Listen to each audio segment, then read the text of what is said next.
The late afternoon sun poured golden light over the endless stretch of highway, cutting through fields of sugarcane swaying in the wind. Emma Richardson, a young journalist for the New York Chronicle, was behind the wheel of her silver BMW, which she had bought just over a year ago. She had just left the small town of Greenfield after wrapping up an interview for a story about an environmental scandal.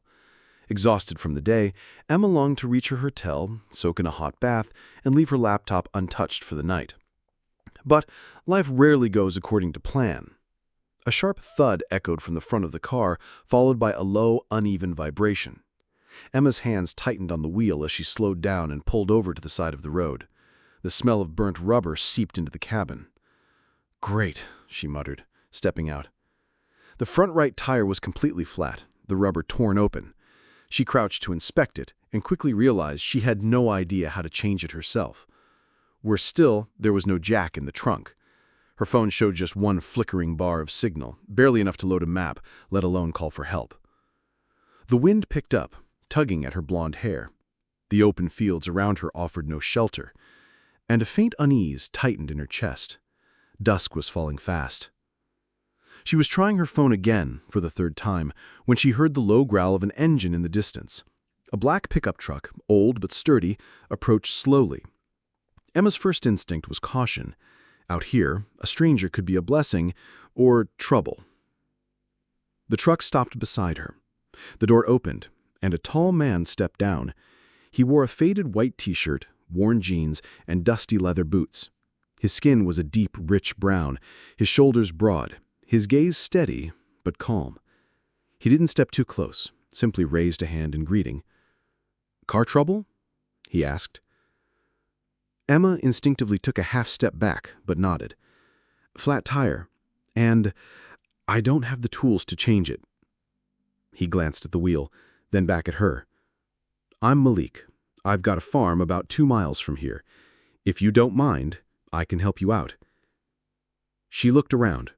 The road was empty. The sky was darkening fast. After a short pause, she exhaled and nodded. "Thank you. I really don't know what else to do." Malik popped open the back of his truck, pulling out a jack and a worn but complete toolkit. His movements were quick and practiced, his hands rough but steady. Every so often, he glanced up at her, as if to reassure her everything was fine. In less than 10 minutes, the spare tire was on. Malik wiped his hands on a rag, then put the tools away. "All done. But you should stop by the repair shop in town to get a proper tire. This one's just temporary." Relief softened her features. "I don't even know how to thank you." He shrugged. "Out here, helping each other is just what we do. Where are you headed?" "Back to my hotel in the center of town," she replied. Malik thought for a moment. "No streetlights on this road, and truckers drive fast at night. I'll follow behind. Make sure you get there safe." She hesitated for only a second, before nodding. As both vehicles rolled forward, she could see the warm glow of his headlights in her rearview mirror. For reasons she couldn't explain, it made her feel safer. What Emma didn't know was that this seemingly random encounter would pull her into something deeper, more dangerous, and would change her life forever. The last streaks of daylight had faded by the time Emma's BMW rolled into the quiet streets of town. The place looked like something out of an old postcard, dimly lit storefronts, a couple of diners still open, and the faint scent of fresh bread drifting from a bakery. Malik's pickup stayed a steady distance behind her until she pulled into the parking lot of the Greenfield Inn, a 2-story brick hotel with a wraparound porch. Emma parked, stepped out, and turned just in time to see Malik pull in a few spaces away. He climbed down from his truck, moving with the easy, unhurried confidence of someone who knew exactly where he stood in the world. "You made it," he said simply. Emma smiled faintly. "Thanks to you." He gave a short nod, as though brushing off the gratitude. "You should still get that tire looked at, first thing in the morning. The repair shop opens at 8. She hesitated. Her instincts told her Malik was the type of man who didn't waste words, but something about his steady presence made her want to know more. You always stop for strangers on the side of the road?" He replied, a faint spark of humor in his eyes. "Only when they look like they need it. And you looked like you did." Emma let out a small laugh, surprised at how easily it came. "I guess I did." They stood there for a moment, the air between them filled with the hum of distant crickets. Malik glanced toward the hotel door. "You staying here long?" "Just a couple of days. I'm working on a story for the Chronicle." "What kind of story?" His tone was casual, but there was a trace of curiosity beneath it. Emma studied him for a moment before answering. "Environmental violations. A local company's dumping waste into the river. I've been interviewing residents." Malik's expression shifted, just barely, but enough for her to notice. He looked past her toward the darkened street, as if weighing something. "Be careful asking the wrong people the right questions around here." Her pulse quickened slightly. "That sounds ominous." "Just speaking from experience," he said, though he didn't elaborate. Before she could press further, a sudden gust of wind swept across the parking lot, carrying the smell of rain. Malik glanced at the sky. "Storm's coming. Get inside before it hits." Emma wanted to ask more, about the warning in his voice, about the flicker in his eyes when she mentioned her story, but he was already turning toward his truck. She called out, "Malik." He paused. "Thank you. Really." He gave a single nod, then climbed into the pickup and drove off into the night. Emma stood there for a moment longer, watching the taillights disappear down the empty street. Something about him lingered in her thoughts, the quiet strength, the way he seemed to know more than he said. When she finally went inside, the innkeeper handed her a brass key and pointed her toward the stairs. Upstairs, the room was cozy but plain. She tossed her bag on the bed and opened her laptop, intending to review her notes, but her mind kept drifting back to Malik and to his words. Be careful asking the wrong people the right questions. It was a small town, but suddenly it didn't feel so small. It felt like a place with shadows, and she had just stepped into them. The next morning, rain still clung to the streets in thin silver threads. Emma woke to the muted patter against her window and the smell of coffee drifting from somewhere downstairs. She showered quickly, dressed in jeans and a light jacket, and slung her camera bag over her shoulder. Her plan was simple: visit the repair shop, then continue her interviews. The last name on her list was Harold Dean, a retired fisherman who had lived in Greenfield his entire life. According to locals, he'd seen firsthand what the river used to look like before the factory upstream began its dumping. The repair shop was a squat, tin-roofed building at the edge of town. The man behind the counter, a wiry mechanic with oil stains on his hands, didn't greet her so much as size her up. "You the one with the Beamer?" he asked flatly. "That's me," Emma replied. He nodded toward the garage. "Leave it here for a couple hours. Tire's shot. I'll put on a new one." Emma handed over the keys, and just as she turned to leave, the man added, "You're a reporter or something." The question caught her off guard. "Why do you ask?" He shrugged. "Word travels fast here. Just, watch yourself. Folks don't like outsiders poking around." Emma gave him a polite smile, masking the unease curling in her stomach. "I'll keep that in mind." By late morning, she was walking down the muddy path to Harold Dean's house by the river. The place was weathered and small, with peeling paint and a sagging porch. Harold himself was a thin, wiry man with eyes like river stones, dark, deep, and unreadable. "You're here about the factory," he said, before she could even introduce herself. "Yes," Emma admitted, pulling out her recorder. "I've heard you might know what's been happening to the river." Harold didn't answer right away. Instead, he looked past her, scanning the trees like a man expecting to see someone step out from them. "Used to be, you could pull a fish from that water and cook it right there on the bank. Now, Not even the raccoons touch it. Emma leaned forward. Do you know what's causing it? Harold's gaze sharpened. I know, but knowing and saying are two different things. You're not from here. You don't understand how this place works. I'm trying to, she said softly. If people don't talk, nothing will change. He sighed, the sound heavy with years. Then I'll tell you this. Stay away from the old mill road after dark. And if you see a black SUV with tinted windows, turn around and go the other way. Emma frowned. Why? Because the men in that SUV aren't the kind who ask questions. They give orders. By the time she left Harold's, the sky had grown darker, the air thick with the smell of rain again. She was halfway back toward town when she noticed it. A black SUV in her rear-view mirror. No license plate on the front, tinted so dark she couldn't see the driver. Her pulse quickened. She turned down a side road, telling herself it was just coincidence. The SUV followed. Before she could decide what to do, another vehicle appeared in her mirror, a black pickup truck, pulling in fast. Malik's. He slid in behind the SUV, his headlights flashing once. The SUV hesitated, then pulled to the side and turned back the way it came. Emma slowed, waiting until Malik pulled up beside her. You're following me now, she asked, trying for humor but hearing the strain in her own voice. Malik's gaze was steady. I told you to be careful. Now you see why. Emma pulled her car onto the shoulder, heart still thudding from the sight of the SUV. Malik stopped just ahead of her, climbed out of his truck, and walked back, the gravel crunching under his boots. You okay? He asked.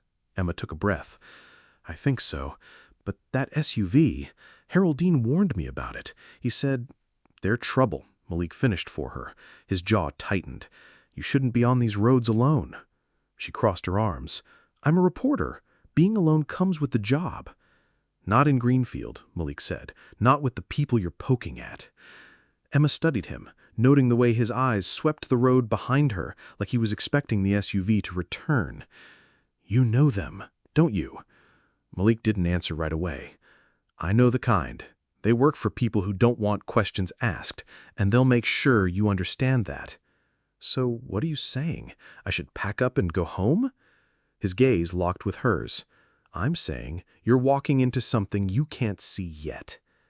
The air between them was tense, the low rumble of distant thunder filling the silence. Finally, Malik sighed and gestured toward his truck. Follow me. I'll make sure you get back to town. They drove in near silence, but instead of heading straight to the hotel, Malik led her down a narrow side road that opened into a gravel driveway. A small farmhouse sat at the end, flanked by a red barn and a wide stretch of open field. The place smelled of rain-soaked earth and hay. Emma stepped out of her car, glancing around. This is your farm? Malik nodded. Safer than talking in a parking lot. She raised an eyebrow. Talking about what? Inside the farmhouse, the air was warm, filled with the faint scent of coffee and wood smoke. Malik set 2 mugs on the table and sat across from her, his hands wrapped around his cup, his posture guarded. You want to know what's happening to the river.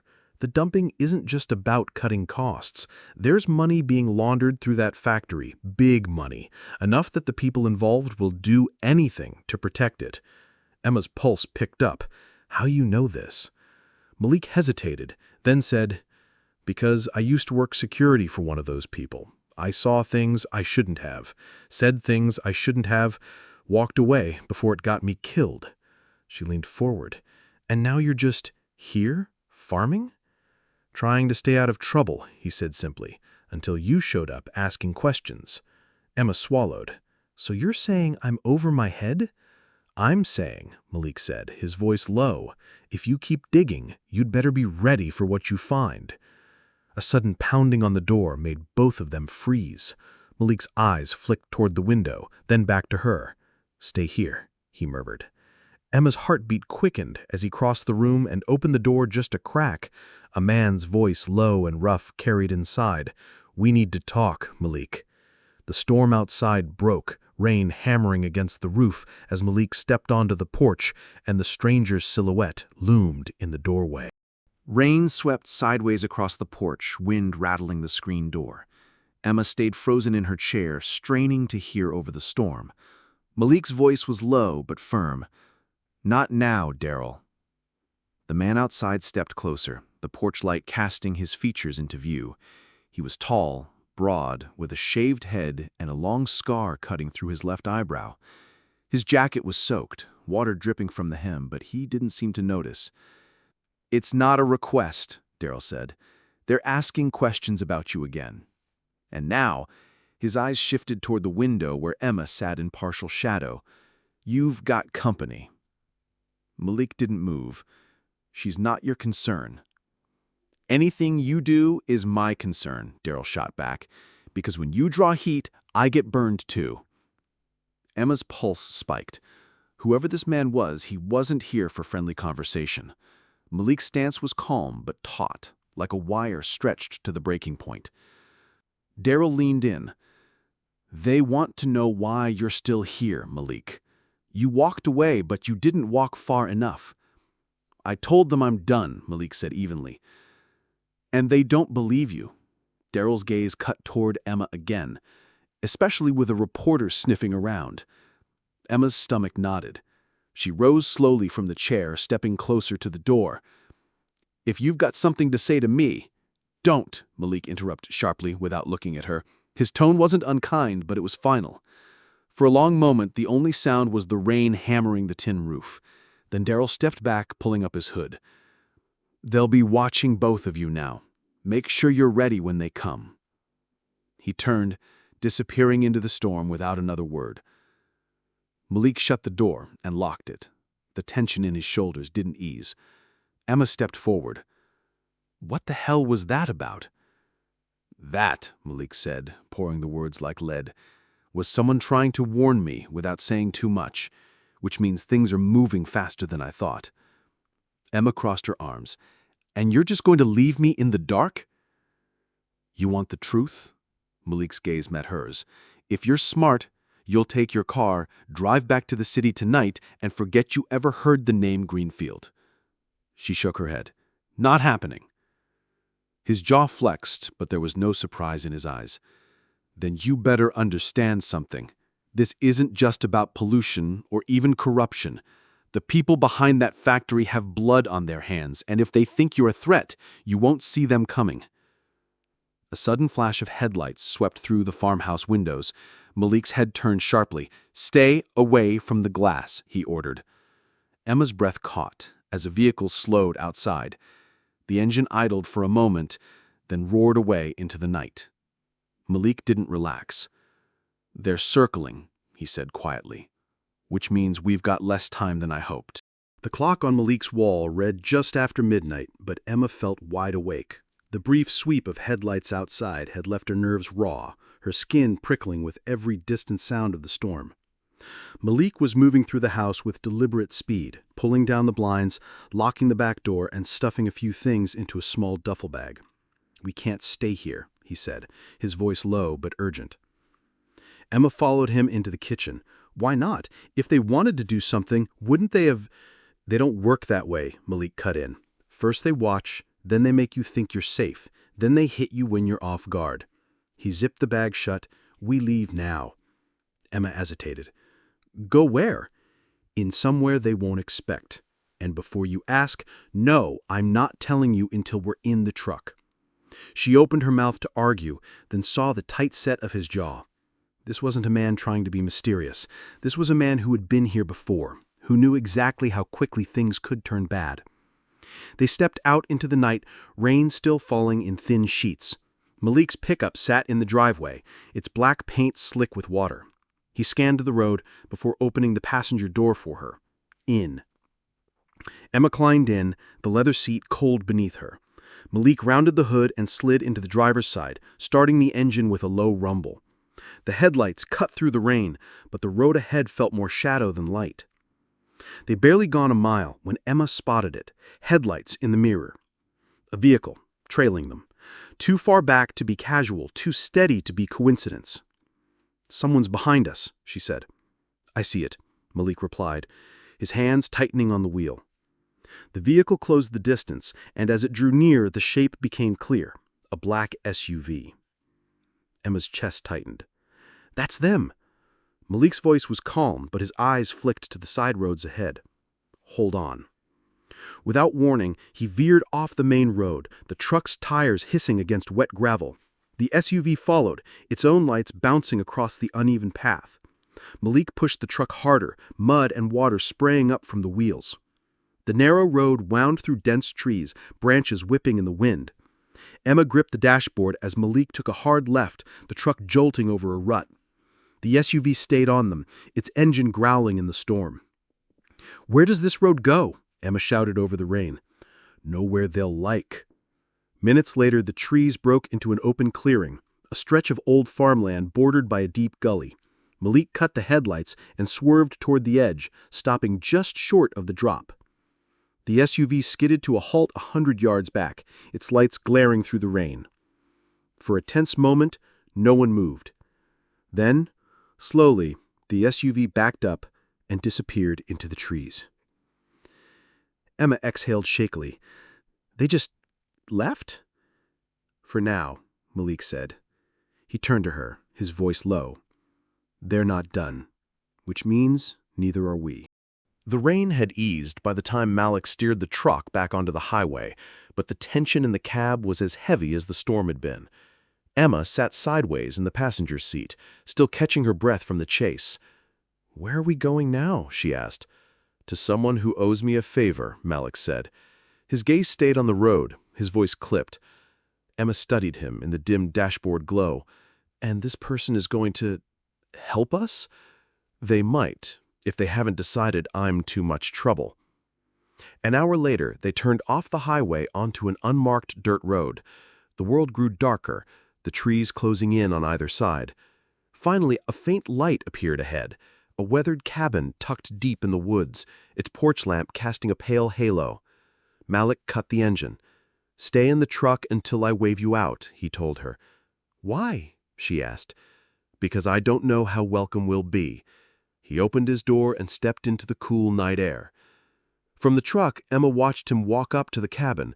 A moment later, the door opened, and a woman appeared, tall, sharp-eyed, with a pistol held low at her side. Even from here, Emma could see the wariness in her stance.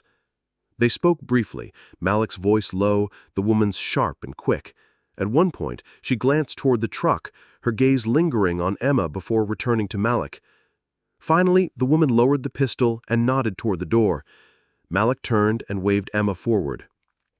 Inside, the cabin was cramped but warm, smelling faintly of pine and smoke. Carla set the pistol on the table and crossed her arms. "This is Carla, old friend. She knows things about the people we're dealing with." Carla's gaze swept over Emma. "And you're the reporter, the one stirring up the hornet's nest." Emma straightened. "If the hornet's nest is poisoning your water and threatening people, then yes." A corner of Carla's mouth twitched. "Brave or stupid. Sometimes the same thing." She moved to a shelf and pulled down a manila folder, dropping it on the table. "This is what I've got. Financial records, shipping logs, names. Enough to bury them, if you live long enough to get it printed." Emma's heart thudded as she flipped the folder open. The documents were dense with numbers and signatures, but one name leapt out immediately. A name she recognized from her research. She looked up at Malik. This is the link. This proves they're laundering money through the factory." Carla leaned in. "Then you'd better understand. You've just crossed the line. You're not just investigating them anymore. You're in it." A loud crack outside made all three of them freeze. Malik moved to the window, peering into the darkness. Headlights swept across the clearing. Carla's voice was barely a whisper. "They found you." The headlights stopped just beyond the tree line, two bright orbs cutting through the dark like predator eyes. Rainwater still clung to the leaves, glinting in the beams. Malik's voice was low but certain. "SUV, same as before." Carla was already moving. She crossed the room in 3 quick strides, grabbing the pistol from the table and a small pump-action shotgun from the corner. "Back room, now." Emma's pulse hammered in her ears. "What?" "Go," Malik snapped, guiding her toward the narrow hallway. They ducked into a small storage room lined with canned food and boxes. Malik crouched by the window, barely lifting the curtain. "3 of them," he murmured, armed. Carla's voice came from the front. "You've got 30 seconds before I start shooting." From outside, a man's voice called, low and mocking. "We just want to talk, Malik. Bring the girl out and we'll all walk away happy." Emma's throat tightened. "They mean me." "Stay quiet," Malik said, "and stay low." The first shot came a heartbeat later, not from inside, but from outside. The bullet punched through the wall near the window, splintering wood. Carla returned fire instantly, the shotgun's boom rattling the shelves. Malik moved to the door, pistol drawn from under his jacket. "Carla, cover left." Emma pressed herself against the wall, every muscle locked. The sounds were deafening. Boots on the porch, the crash of glass as a window shattered, another shot tearing through the air. Malik fired twice, the muzzle flash lighting his face in sharp bursts. A man outside cried out. Then silence, broken only by the wind in the trees. Carla reloaded. "They're pulling back." Malik glanced at Emma. "We need to move. Now." Carla grabbed the manila folder from the table and stuffed it into a waterproof bag. "Take it. If they get me, you still have the proof." Emma stared at her. "What about you?" Carla gave a thin smile. "I've been in worse spots." Malik put a hand on Emma's shoulder, urging her toward the back door. "Trucks are on the side. Keep your head down and run." They burst out into the cool night air, feet splashing through puddles. Malik's pickup loomed ahead, black against the deeper black of the forest. He shoved Emma inside and climbed in after her. As the engine roared to life, movement flickered in the corner of Emma's vision, figures slipping between the trees, dark shapes closing in. Malik slammed the truck into gear. "Hold on." The tires tore through mud, the cabin shrinking in the mirrors as they sped toward the narrow dirt road. Behind them, the headlights of the SUV snapped back on and began. The truck fishtailed on the slick dirt road, mud spraying in wide arcs. The SUV's headlights loomed in the rearview mirror, jolting closer every time Malik took a curve. Emma gripped the handle above her door. "They're gaining." "I see it," Malik said, eyes locked on the road. His knuckles were pale on the wheel. A flash of gunfire lit the night behind them. The ping of a bullet hitting the truck's tailgate made Emma flinch. "Are they trying to kill us?" she shouted. "Only if they have to," Malik replied grimly. "Alive, we're more useful. Dead, we're just problems they have to bury." The road narrowed, twisting through thick stands of pine. Malik took a hard left down a barely visible track, branches clawing at the windshield. The SUV followed, its engine growling like a predator on the hunt. Emma's heart pounded. "Why you? Why are they so invested in chasing you?" For a moment, Malik said nothing. Then, "Because I used to work for them. Security, driver, sometimes muscle. I made sure people like you never got close to the truth." Emma's breath caught. "And now you're protecting me?" "I'm trying to make up for what I did," Malik said. His voice was flat, but beneath it she heard the weight of something deeper. Regret, maybe even guilt. "You think I'm dangerous? You'd be right, but I'm not the danger you need to worry about." Up ahead, the trees broke into another clearing. Malik gunned the engine, skidding onto a rough gravel road that sloped downhill toward the faint glimmer of water. The SUV hesitated at the turn, tires kicking up stones before following. Emma risked a glance back. "What's down here?" "An old logging bridge," Malik said. "If we're lucky, it'll hold long enough for us to cross." "And if we're not lucky?" He didn't answer. The bridge appeared suddenly out of the darkness, a narrow, sagging span of wood and rusted steel, slick with rain. Malik hit it at speed, the truck's frame groaning under the strain. For a heartbeat, Emma thought they might make it. Then came the crack. A section of planks gave way behind them as the SUV's front wheels hit the bridge. The vehicle lurched, metal screaming. Malik didn't slow. They shot off the far end just as the SUV's rear tires lost traction. In the mirror, Emma saw the vehicle slide sideways, teetering, then vanish into the black water below. Silence filled the cab, broken only by their breathing. "They'll send more," Malik said after a moment. "This isn't over." Emma turned toward him. Then tell me everything. No more half answers. If we're going to survive this, I need to know exactly what we're up against. Malik's jaw tightened. He kept his eyes on the road. All right, but once you know, there's no going back. The rain had slowed to a mist by the time Malik pulled the truck onto a remote stretch of asphalt. The forest thinned, revealing low hills cloaked in fog. Emma sat turned toward him, knees drawn up, still feeling the tremor of adrenaline in her limbs. "You said once I knew, there's no going back. So, tell me." Malik's eyes stayed on the road.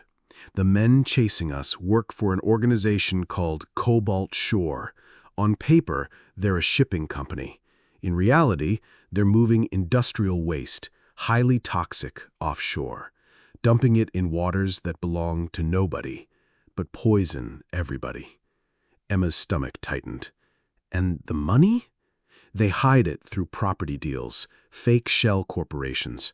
I was the driver for the man who runs their clean side, Graham Teller.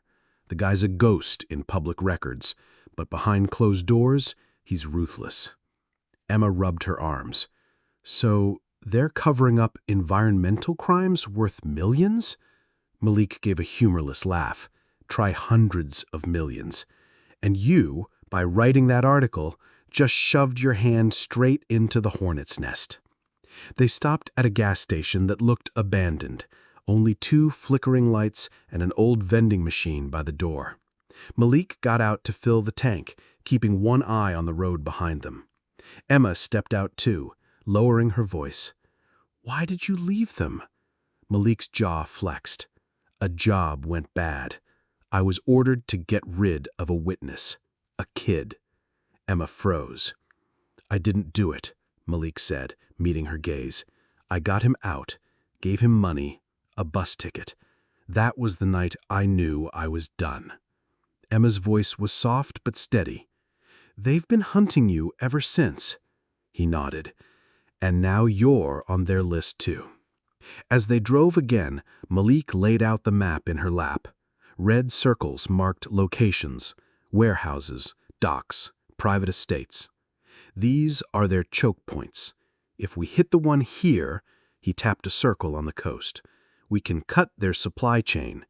It's risky, but it might be the only way to get them to back off." Emma stared at the map. "You're talking about going after them, not hiding, not running. Running buys us time. Taking a shot might buy us freedom." By midnight, they reached the outskirts of a coastal town.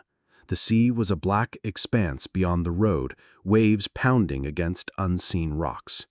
Malik parked in the shadows of an old boathouse. Emma looked at him, her voice quiet but certain. "I'm in." "You don't even know what that means yet," Malik said. "I know enough. If we wait for them to strike again, we're dead. We have to move first." For the first time in hours, Malik's expression softened just slightly. "Then we start tomorrow night." In the darkness beyond the windshield, a single light flickered in the boathouse window, as if someone was already waiting for them. The boathouse door creaked open before Malik could even step out. A wiry man with windburned skin and salt in his beard stood in the frame, a lantern in his hand. "Malik," he said, his voice a low rasp, "you're late." Emma tensed. "This is Jack," Malik said, motioning for her to follow. "Old friend, knows the docks better than anyone." Jack's gaze slid to Emma, weighing her in a heartbeat. "She the reporter?" Emma squared her shoulders. "Yes." He grunted. "Then you'd better pray you're worth the trouble he's in." Inside, the boathouse smelled of oil, rope, and seaweed. A faded map of the coastline was spread across a workbench, marked with pins and pencil notes. Jack pointed to a cluster of warehouses near the harbor mouth. "That's where your Cobalt Shore boys unload. Ship comes in tomorrow, midnight tide. 3 containers, 1 marked for medical supplies. That's the one you want." Emma leaned closer. "How do you know?" "Because I used to unload them," Jack said without looking up. They spent hours plotting every step. Entry through the service gate, timing the guards' patrols, escape routes by water. Malik insisted they pack light, just cameras, flash drives, and a crowbar for locks. By 3 a.m., Emma's eyes burned from fatigue, but she could feel the electric charge of the plan in her veins. "You sure about this?" she asked Malik quietly. His answer was firm. "No, but it's the only play we have left." The next evening, the wind off the sea cut cold through Emma's jacket. Jack stayed with the boat, while Malik and Emma crept along the shadowed side of the fence. The sound of the ocean mixed with the groan of cranes and the clatter of chains. 2 guards passed by, their flashlights slicing through the dark. They reached the target container, a battered green one with the stenciled words "medical supplies" barely visible under grime. Malik worked the crowbar into the lock. It gave with a metallic snap. Emma slipped in first. The smell hit her immediately. Chemical, metallic, wrong. She lifted her camera light, snapping shots. "Got it, let's move." The beam of a flashlight cut across her face. "Don't move," a voice barked from the doorway. 2 armed men stepped in, their guns trained on Malik and Emma. Jack's voice crackled faintly in Malik's earpiece. "Trouble?" Malik kept his eyes on the guards. "Yeah, big trouble." One of the men smirked. "Boss has been waiting to see you again, Malik. Guess tonight's his lucky night." Emma's stomach dropped. The net had tightened, exactly as Malik had warned. They were shoved into the back of a black SUV, wrists bound with plastic cuffs. The drive was short, but rough, winding down a narrow road to a private pier. The air smelled of salt and diesel, and floodlights threw harsh white over the water. Graham Teller waited at the end of the dock, hands in the pockets of a tailored coat. His silver hair gleamed under the lights. "Well," he said, his voice smooth and cold, "the runaway driver and the little reporter. I should be furious, but I'm almost impressed." Emma's chin lifted. "You're poisoning the ocean, killing communities. We have proof." Graham's smile didn't falter. "Proof that will sink with you tonight." 2 guards dragged them toward the edge of the dock, where a sleek motorboat idled. Malik's eyes swept the scene. 4 guards, no cover, cold water churning below. He leaned close to Emma, whispering, "When I move, you run, don't stop." Before she could answer, Malik dropped his weight, twisting his arms hard against the cuffs. The plastic bit into his skin, but the restraint snapped with a sharp pop. He lunged at the nearest guard, driving him into the water. A gun clattered across the dock. Emma dove for it, adrenaline burning away fear. Shouts rang out. Jack's boat roared into view from the shadows, engine screaming, its bow slicing through the dark waves. "Move!" Jack bellowed. Emma fired a warning shot into the air, forcing the guards to duck. Malik grabbed her hand, pulling her toward the pier edge. They leapt, hitting the icy water just as Jack swung the boat alongside. Strong hands hauled them aboard. Bullets punched into the waves around them, but Jack gunned the engine, leaving the dock and Graham Teller's furious shouts shrinking into the mist. By dawn, they were miles down the coast. Emma sat wrapped in a blanket, teeth chattering. Her camera, miraculously still dry in its waterproof case, rested in her lap. Inside were every image they needed to bring Cobalt Shore down. Malik dropped beside her, his face pale but eyes alive. "You did it," he said. "We did it," she corrected. 2 weeks later, headlines screamed of international arrests, seized accounts, and environmental charges. Graham Teller was in custody, his empire collapsing. Emma closed her laptop, stepping out onto her apartment balcony. The city stretched below, alive and loud, but in her mind she could still hear the ocean. A knock at her door made her turn. Malik stood there, leaning against the frame, no words needed. She smiled. "Coffee?" He smiled back. "Only if you make it strong." And as the morning light spilled into the room, the road that had begun with a broken car stretched ahead, wide open.